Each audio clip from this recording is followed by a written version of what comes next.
Hi guys, this is me Gayatri Prakash and welcome to my page. എല്ലാവർക്കും എൻ്റെ പേജിലോട്ട് സ്വാഗതം. So today I would like to discuss with you all about OET writing and how to improve that writing and what are the silly mistakes that we are doing in OET writing and how to overcome that, and what is the main importance criteria or the assessment criteria or the tips that we can keep in our mind to get B score in our OET writing. Okay, so let's move on to that topic. Let me start from the date, because so many students having the query of that either I have to write the address first or I have to write the date first. So choice is yours, but when you are writing a date, always remember, so today's date like that which you have get it in your question paper, so that is the date you have to write it on the top of the letter. Either you can write the address first nor you can write the date first. So the choice is yours, there is no harm in that. And second thing is coming to the point of address. Always remember, when you have the recipient of the name, which means just first write the name. Either you can use the title as Mr. or Miss or sometimes Doctor. So whatever the things they have given in your letter, you can write the name first and then you write the designation of that particular person and then you are writing the complete address. So when you are writing address, please try not to use any punctuations like quotation, comma, full stop or something like that. Better to write a plain address, and always remember the first word of the each letter, it has to be capital letter. For example, community nurse, so she should be capital and nurse N should be capital. And if they don't have given the name of the recipient, so what should I do and how the way I can start the address, which means it is better idea to start the address with the community nurse, the pharmacist, the social worker, the doctor and the admitting officer, the nursing home manager. So if there is a name, don't use the, and if they don't have a name, please start the address with the. So that is the best way of writing an address. And coming to the point of your reference. So reference, as usual, everybody knows that either you can write REF or you can write RE, write the full name of the patient with the title. In case if your patient below 18 years old, no need to write the title. You can write the full name of the patient, first name and the surname of the patient. And if they have given the date of birth, you can write the date of birth, nor you can write the age of the person. And in case if it is a above 18 years old patient, which means it's better to use the title either Mr., Miss or Mrs. And how to use the title? Here the question mark. When the person is a widower we use to for the male person, so Mr. And if it is a widow, which means it's a female person, divorcee, divorced and widowed, which means it will be used for both the genders, male and female, and divorced also for the both persons, male and female. So just make sure that title, like when somebody is not giving the gender of the patient, and that time you have to go to the social background of the patient, you have to check it, what either it's a widower, widow, or divorcee, divorced, widowed. So based on that only we are just finding the gender of the persons in some of the letters. It is kind of like, to make us to do mistakes. So we have to be very alert when you are using the title of the patient, because some patients names like similar to a male patient name, but it is not originally a male patient. Sometimes it is a female patient. So we have to be very careful while you're giving a title to the patient name. If they're not given the title in your letter, if they not mention the gender of the patient in the title, we have to be very careful. So go to the social background, check it, widow, widower, widowed, divorced, divorcee and divorced. So we have to make sure with that. Okay, thereby we can prevent the gender mistakes. And coming to the point of introduction. So introduction, the main purpose is like main thing is like what we need to look for, which means first three things: name of the patient, patient condition, and name of and the purpose to whom we are addressing this letter. As per that person, the purpose has to be written it in our letter. And when we are writing the introductions, like in the name of the diagnosis, so there are three ways of the diagnosis which I have already discussed with you all in my previous videos. Anyhow, I'll just to give a tip of that. So if you are if your patient condition is a recovery condition, which means you can use was diagnosed and you can write the name of the condition.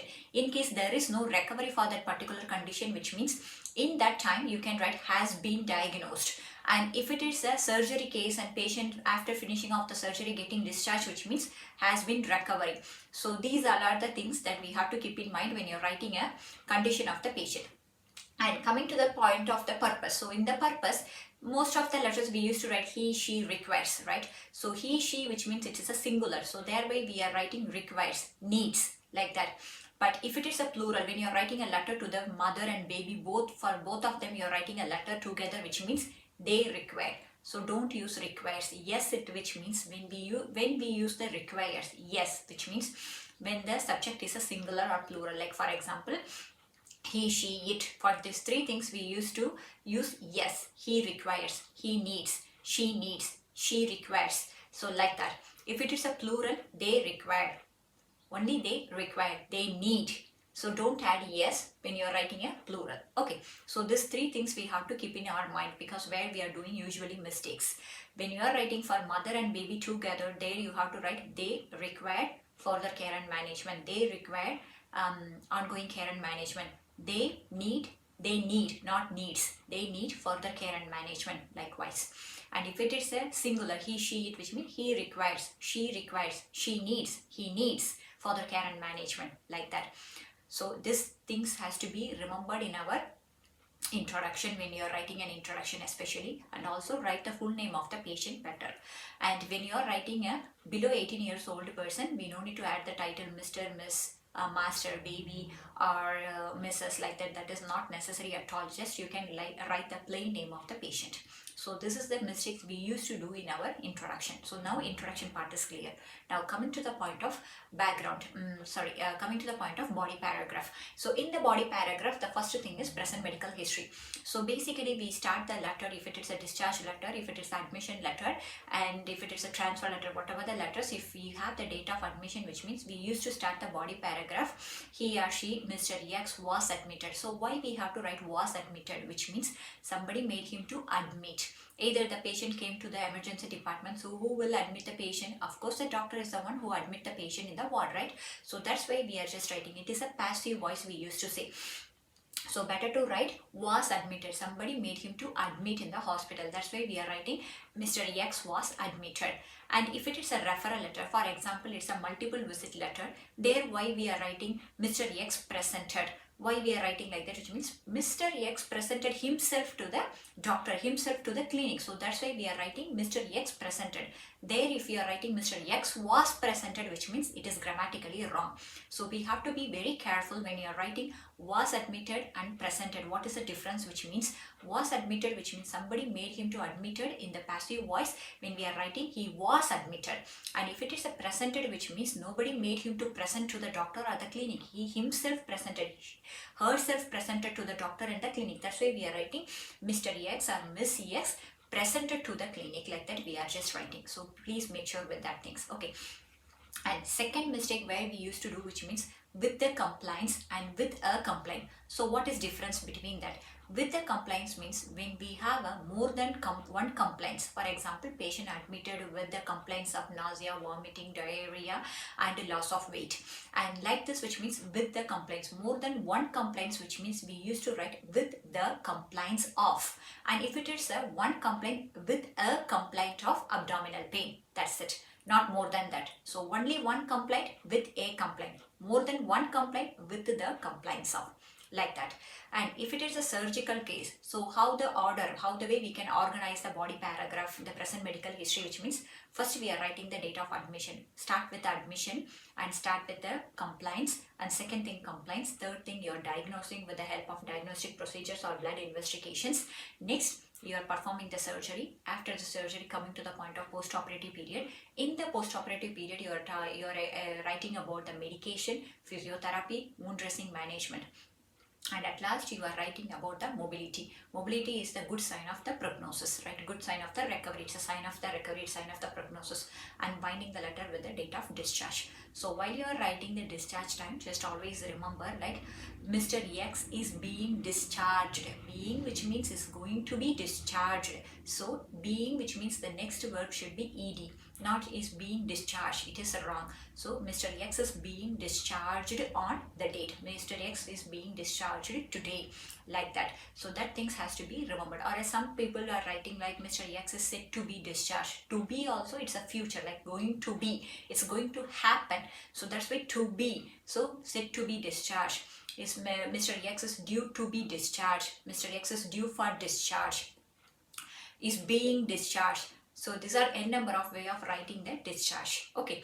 And also when you're writing the name of the conditions or name of the surgery, some of the most of the students are confused with the has been, had, and underwent. Has been, undergone, has undergone, and has had undergone and underwent. So here I have the clarifications. So here he has undergone, which means which happened very recently. For example, time frame we can keep it within 3 months time period itself. If something happened, which means there you can use has undergone. He has undergone. He has recently undergone an appendectomy. Like that you can write it. If it is more than 6 months, it's happened more than 6 months, which means there you can use had undergone.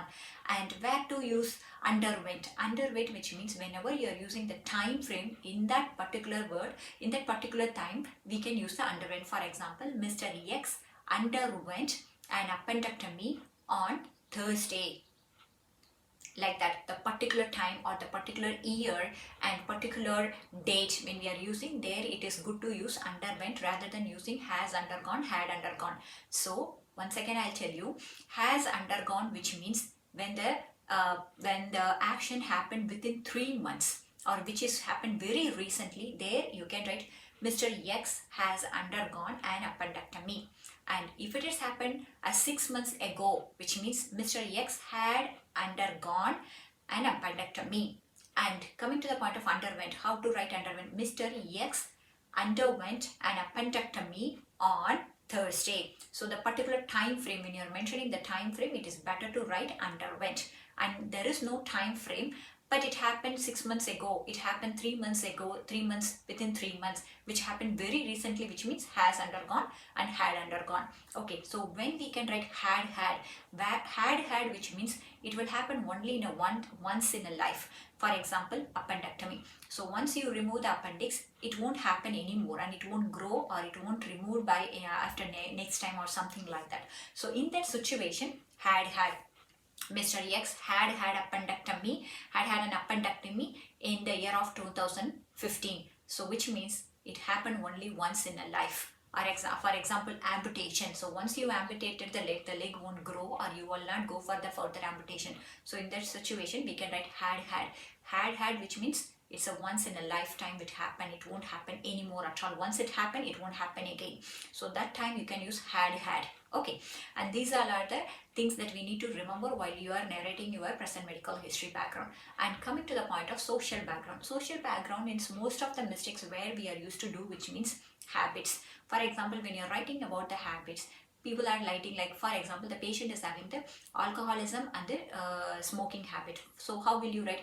He has the habits, because we are mentioning two more than one habit. That's why it is a plural. So he has the habits of drinking alcohol and smoking in excess. Better not to write he is a smoker, she is a drinker, like that. It is not to mention it, because we are just particularly we are telling the patient or person some things like their behavior. So it should not be like that. So we just better to write he has the habits of drinking alcohol and smoking in excess.